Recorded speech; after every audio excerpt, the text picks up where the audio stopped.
Hello, baby. Good morning. I don't know where it's gone. He was here just a minute ago. Yeah, he just gone. So we're up for another beautiful day in paradise. So today our plan is that we are zip lining, doing a beach hopping day. There'll be quite a lot going on today. So yeah, I'm excited for this. Should be a good day. We got up for an early start at 8 AM to go down to breakfast before we headed off on our travels for the day. Once we'd had our breakfast, we met our driver at reception and headed out to see some of the sights of Koh Samui. We stopped off at some local farms on the way and got to see some beautiful scenery on the drive around the island.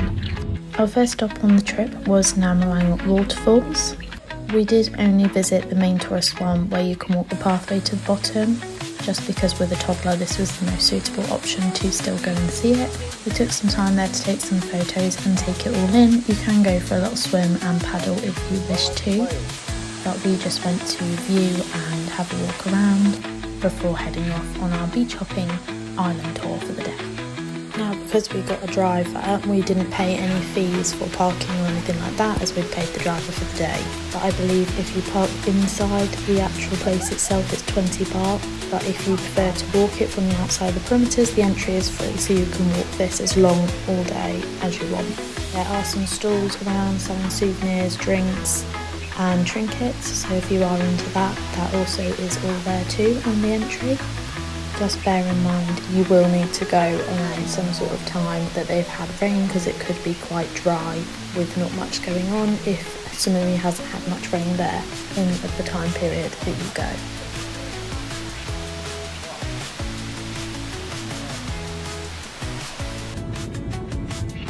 Once we'd finished at the waterfalls, we then headed out to Tarnim Magic Gardens. And even the scenery driving to here, wherever you went around the island, was absolutely beautiful. There was always something to see and to look at.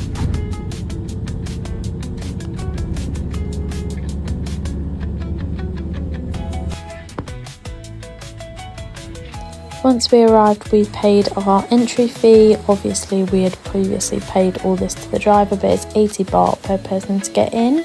And then we wandered as far as we could with the toddler. It was very steep and rocky, so some decent footwear there is definitely recommended. We then made our way around the island to the zip line. On the way through, we did some beach hopping. The beach you can see here was absolutely stunning. It's Nathon Beach, and we actually came to watch sunset here on one of our last days. We even got a drive around the pier so we could get out, take some photos and take in the scenery. The water was so blue and clear, I have never seen anything like it. Thailand never disappoints with its clear waters and tropical feel.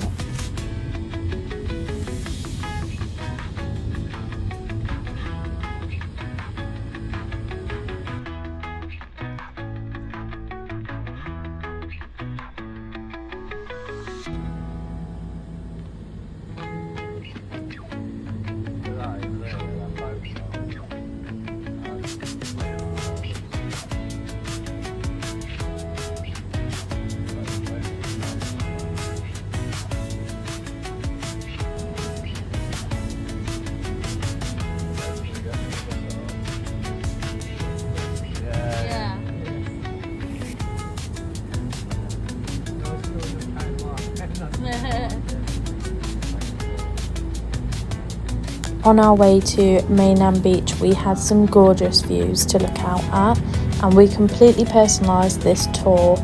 We just found a driver that we could hire for the day at a set price to take us to all the places we wanted to go, and he was absolutely amazing and even took us round a little bit further so that we could see some different sights on each journey. We started to drive down this little side road and we were kind of unsure on where we were going, and then out of nowhere this beautiful beach opened up in front of us. It is probably one of the nicest beaches I would say I saw on Koh Samui, in the sense of it was so quiet, calm, and there was not many people on this beach at all. It was somewhere that I could definitely relax for a day.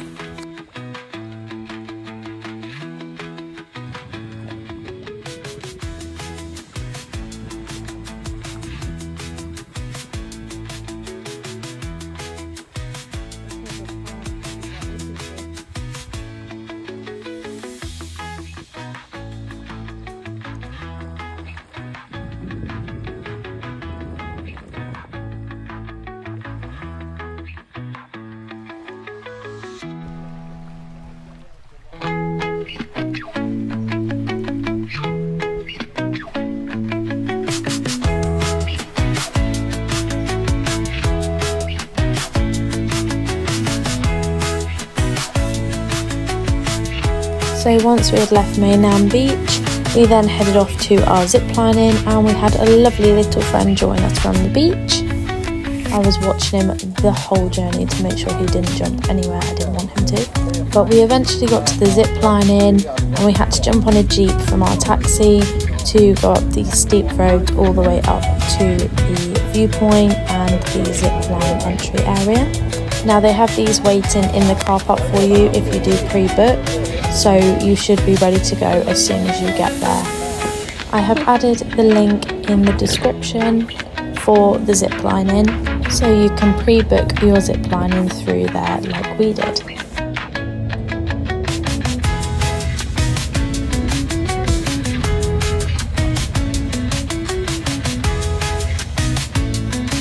The journey up was quite long, maybe around 10 minutes, and it was extremely bumpy, so just bear that in mind when you do book this.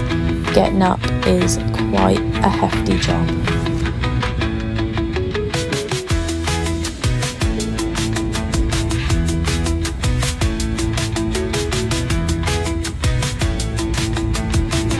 Needless to say, even though it was a bumpy ride, our daughter absolutely loved it, and she was more than happy to jump on and have a go on the jeep to the cafe. Yay, we made it! So when we arrived at the ziplining entry point, we had to walk down past these gorgeous views to get to the entry and sign ourselves in, and then we just had to wait for our time slot to open up, which gave us some time to find some seats and sit and take some pictures and videos and take in the views around us before our slot. After a quick debrief, some clipping and tucking, we got sent on our way to our first zipline. There are 9 ziplines at this particular ziplining place. We went to Koh Samui, but all of the staff there were lovely. We had so much fun and such a laugh together. We get taken in smaller groups of around 5 people, but we had so much fun, and it was a great way to mingle and meet new people.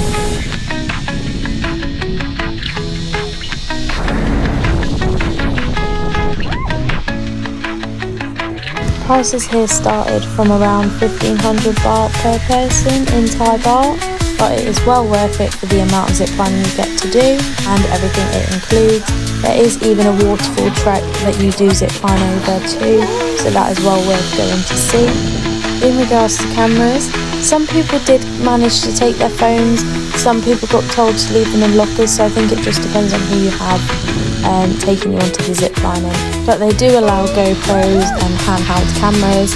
I've got an Insta360 here that's handheld, and they were quite happy for me to take that on. So I think it genuinely just depends on the person taking you on the zipline and how they feel about what you're using to film. Just bear in mind when you do book to do the ziplining, there is a fair bit of climbing and walking involved. Now this may sound obvious, but it is quite steep and narrow sometimes, so just think about that before going ahead to book. Go, let's go! Now everybody gets their turn, but don't be shocked if the ziplining guys come up behind you if you're the last person to go across the zipline. They usually do it once per person and then film you on the zipline as you go through, so don't be worried if this happens to you.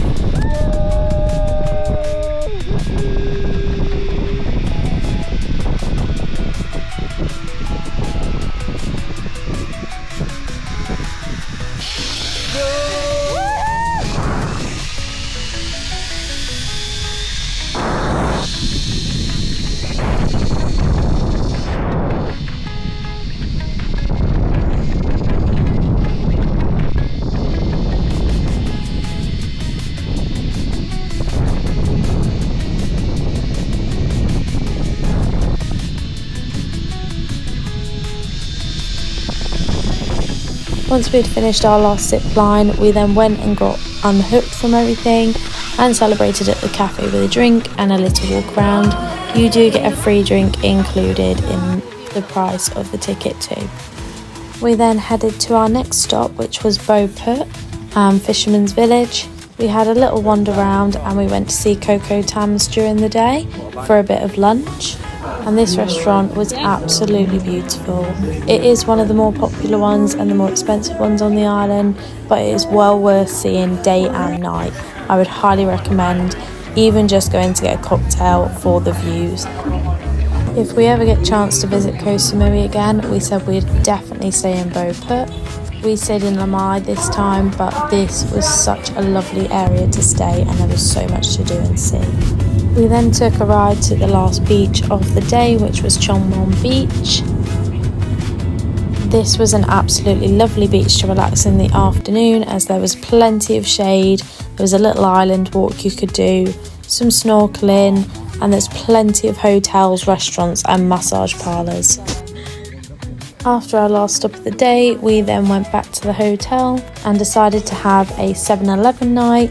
So we picked up some snacks and drinks and went back and chilled at the hotel for the night.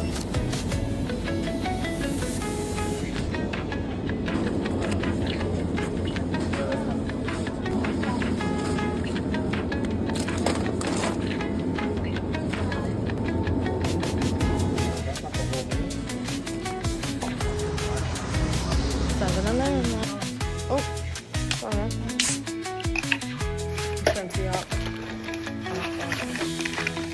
If you haven't tried the chocolate and banana milkshake mix from 7-Eleven, I highly recommend trying it. It was delicious and soon become one of my favourite drinks on holiday. And that was us for the night.